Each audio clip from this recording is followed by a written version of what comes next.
Welcome to Tribe Talks. Tribe Talks is a 15-minute-ish talk with retail businesses, entrepreneurs, e-commerce experts. And in light of it being Reconciliation Week, I wanted to invite someone on who is not only a phenomenal business founder, phenomenal First Nations business founder, phenomenal teacher and educator, and just a phenomenal brand maker and truth teller. So we've got the wonderful Melissa Cole, who I am so fortunate to work with. And Melissa, I'm grateful to have you here. Welcome to Tribe Talks. Thank you. Great to be here. My first question is, tell us about your mob and where you're from. Yeah, so I am Warramunga and Luritja. I grew up in Mbuntwa, Alice Springs, Central Australia. My husband is Aranda. So I'm very much Central Desert, which is right in the middle of Australia. My brand is called Yaye, which I always say is a love letter to Alice Springs, which is where I'm from.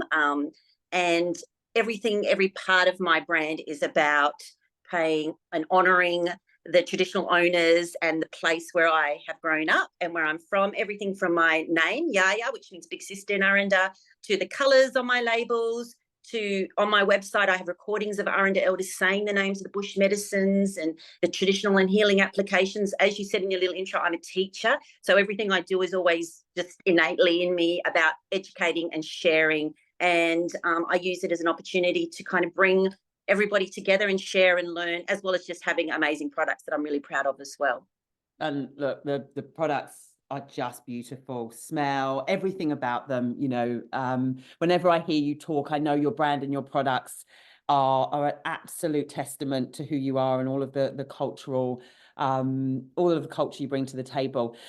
Can I ask, going into Reconciliation Week, what does it mean to you, Melissa?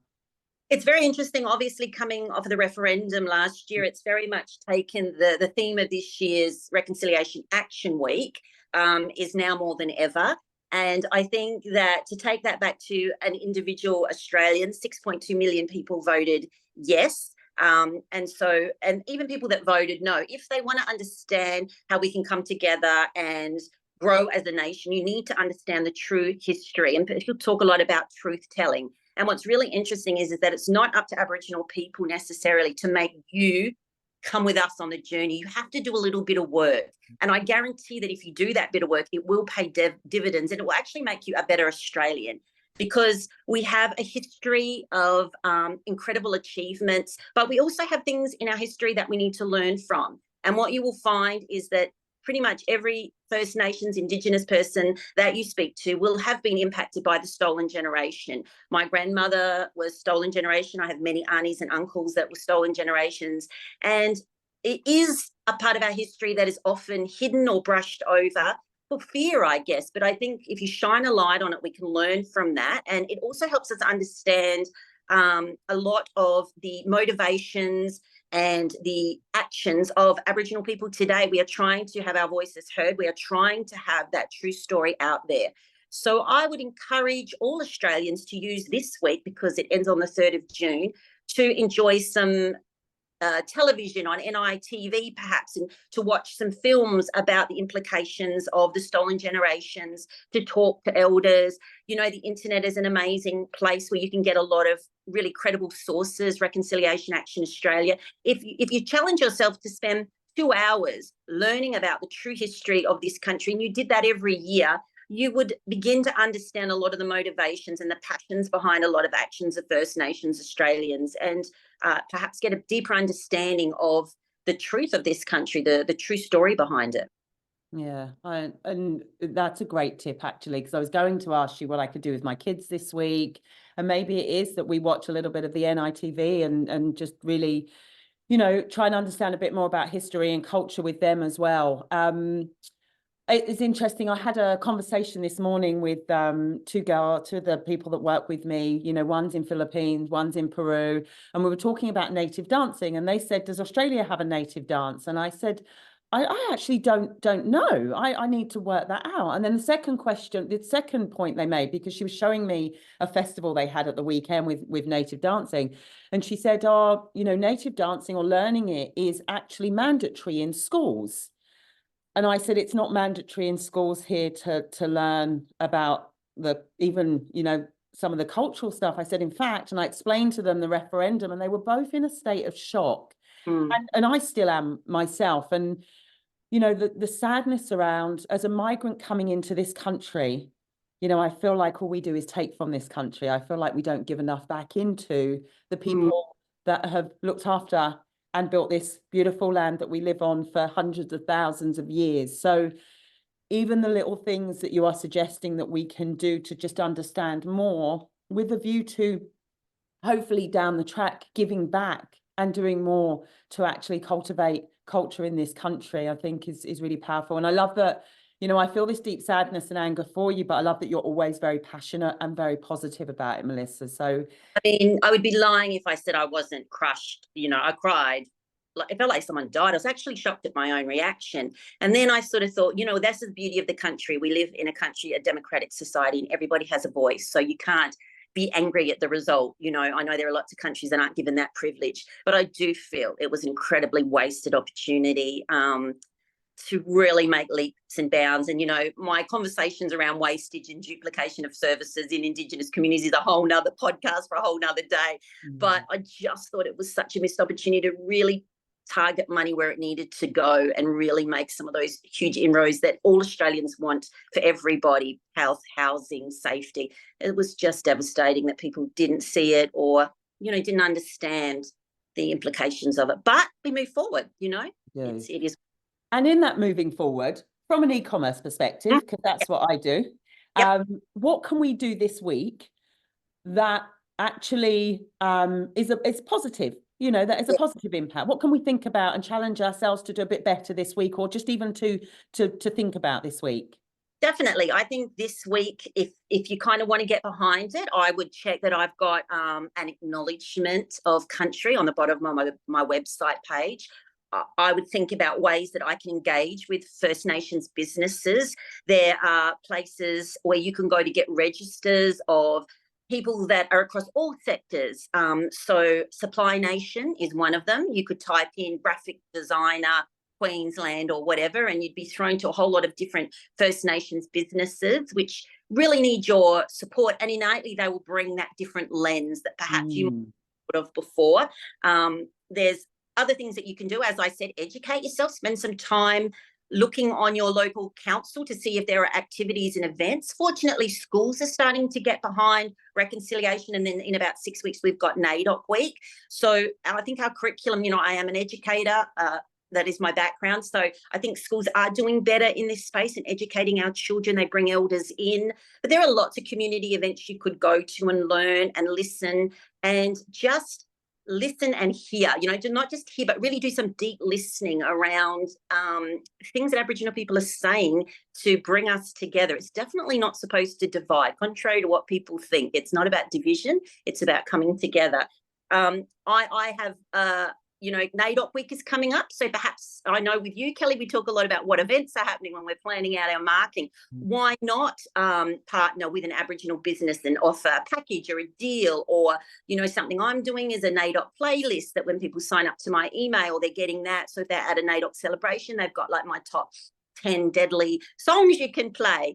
You can bring artists in. If you have a business, you could bring in elders to do a welcome or a smoking ceremony if you had a new shop front. I just think that's all just such beautiful energy. And I would also challenge everybody to jump on and learn whose country they're on, who are the traditional owners of the land that you are on, because there is something really beautiful when you can say, my name's Melissa and I'm in Darwin, home of the Larrakia people. That actually means something. It means that you are paying homage, giving a nod, really kind of done that work, and you're valuing that people's footsteps were here before you got here, and thanking them really for what they've done in preserving the culture and the language.